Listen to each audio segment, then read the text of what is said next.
गेल्या 4 दिवसांमध्ये महाराष्ट्रात लोकप्रतिनिधींनी किंवा लोकप्रतिनिधींवर गोळीबार होण्याच्या घटना घडल्या आहेत.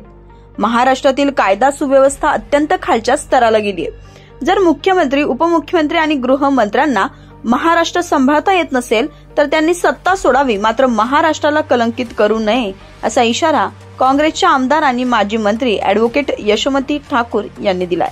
पुरोगामी महाराष्ट्र सांभाळता येत नसेल तर सत्ता सोडा. सत्तेवर बसण्याचा तुम्हाला काहीही अधिकार नाहीये. तुम्ही जर असे डाग महाराष्ट्राच्या चारित्र्याला लावणार असाल तर महाराष्ट्रातील जनता तुम्हाला सोडणार नाही असा इशाराही अॅडव्होकेट यशोमती ठाकूर यांनी यावेळी दिलाय. महाराष्ट्र हा पुरोगामी म्हणून ओळखला जात होता.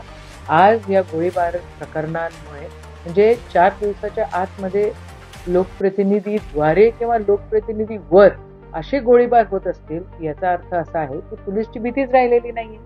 आणि किती नागपूरमध्ये तुम्ही बघा क्राईम काय लेवलवर वाढतंय.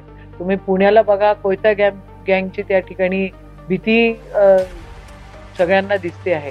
तुम्ही सदा सरवणकरांचं प्रकरण बघितलं तर तोही एक प्रकरण फेमस झालेलं आहे. म्हणजे कोणी काही करायचं. आणि हे सगळे गोळीबार करणारे लोक असं म्हणतायत की आमचे बॉसेस जे आहेत ते सागर आणि वर्षावर राहतात, आमचं कोणी काही दुखवू शकत नाही.